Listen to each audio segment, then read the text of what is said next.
What's up YouTube, I'm back with another video and this is a step-by-step tutorial of drawing any still life object with a dotted texture and a reflection. So in this tutorial I'll be drawing a pier, so let's start by drawing the outlines first. So for the outlines you can select a pencil with the lightest tone. So for example I have an H pencil having the lightest tone. So if I had a 2H pencil I would have used it, but currently I have an H pencil, I'm using that. If you have an HB pencil or a 2B pencil you can use that pencil as well. So firstly, when it comes to shading, we will create a base shade. So base shade is a very light shade. So for that, hold the pencil from the middle, and for the base shade as well you have to use a pencil which produces the lightest tone, alright, or the lightest shade. And for drawing something like a fruit which has a smooth texture, so we do not need a dotted texture which comes naturally if you're drawing on a cartridge sheet or a drawing sheet. So to avoid that, I'm using a brush for smudging so that a smooth texture is created.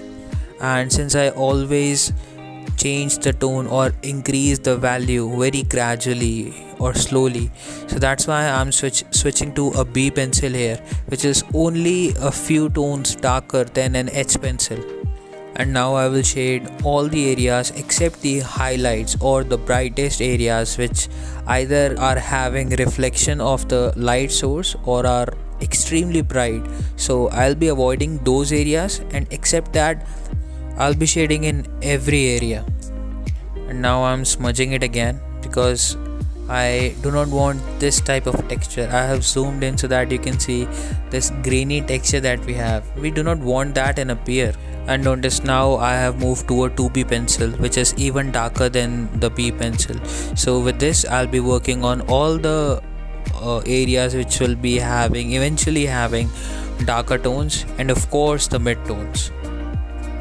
And since we are gradually moving towards the pencils which produce darker shades, so you always have to cover the shadow areas which are the darkest areas, and gradually you have to leave the areas as you move towards the darker pencils which have the lighter tones or no value at all, like highlights, or which are directly exposed to core light.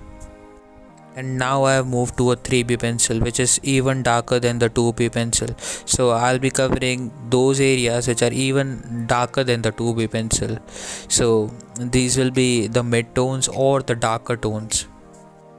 Now as you can see, as I'm moving towards a darker pencil, I am working more on the right side of this pier. That is because the light source is on the left side. So the areas that are on the left or are bulging out will have the lightest tones, and the areas which are not exposed to light, in this instance the right hand side of the sphere, it will be darker. So for that I'll be using a 4B or a 6B pencil. Currently I'm using a 3B pencil. I'm gradually moving towards a 4B or a 6B pencil only if there is a need. So now I'm currently working on the darkest areas. So for that I'll be using a 6B or an 8B pencil. And because I need a gradient as we move towards from the right hand side of this pier to the left hand side, there should be a smooth change of tones from darker tones to the lighter tones. So after using the 6B pencil on the darkest areas, I'll be again using the 3B or a 2B pencil as I move towards the left hand side, and as I'm trying to create a smooth gradient. And now we are almost done with the shading part, so we will move towards creating this dotted texture that we have on a pier. So for that also, I won't be simply using a 8B or a 6B pencil and make dots all over the pier. That will not look realistic. What I'll do is, if I have to work on a lighter tone, I'll be using a lighter pencil. For example, the highlighted areas that are there, or the left hand side of this pier which is having a little lighter tone. So for making dots on those areas, I'll be using a B pencil or an H pencil or a 2B pencil only. And as I move towards the darker areas, I'll be using the 6B pencil for making the dots. And now I'll be working a little on the highlights. So to highlight these areas which are having a reflection of the light source or which are very bright, what I'll do is I'll simply use a kneadable eraser. I'll dab the eraser, or we can also rub it over the base shade that we created initially when we were starting, because now we want even a brighter tone than that. So for that purpose we can use a kneadable eraser, and we can always lighten a tone. Now we are almost complete with the pear. Now we have to make its reflection. So for that I will create a mirror image. So for the reflection, just below the original pear that we've just made, we will make an inverted pear.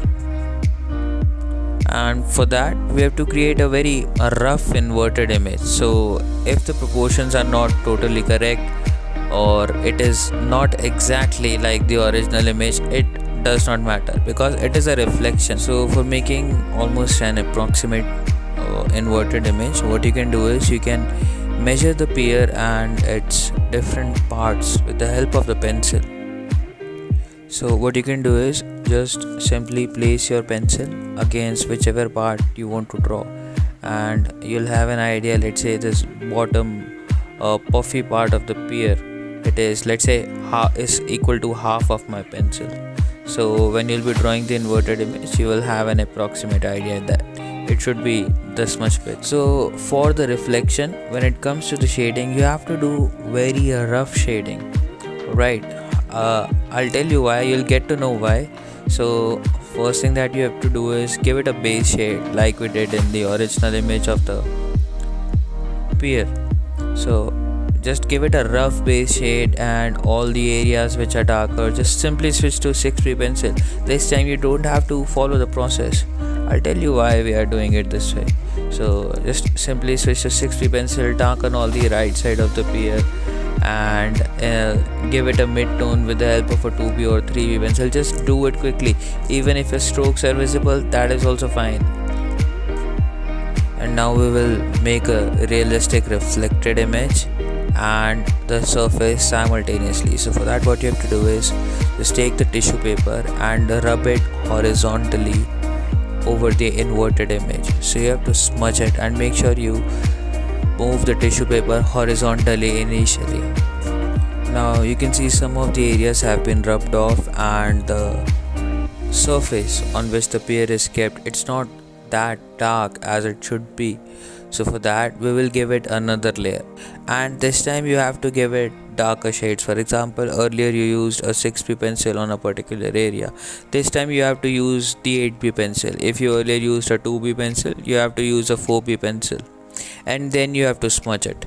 So all in all, whatever pencil you used at the time of drawing the original image, while drawing the inverted reflected image, you have to use darker shades.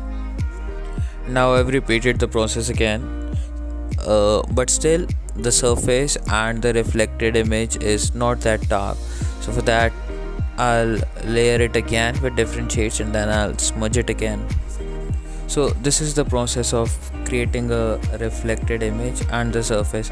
So if you don't want to do it multiple times, what you can use, straight away switch to darker pencils like 4B, 6B and 8B, and just roughly shade the area. Even if your strokes are visible, it is fine, and then smudge it. You would be able to do it in just one go.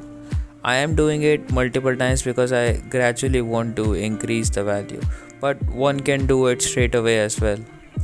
And now I'm working on the background. The very purpose of it is because I want the highlights to pop out, the brightest areas which has the reflection of the light source or are simply bright because direct light is falling over it. I want those areas to pop out, so that's why I'm giving a little base shade in the background.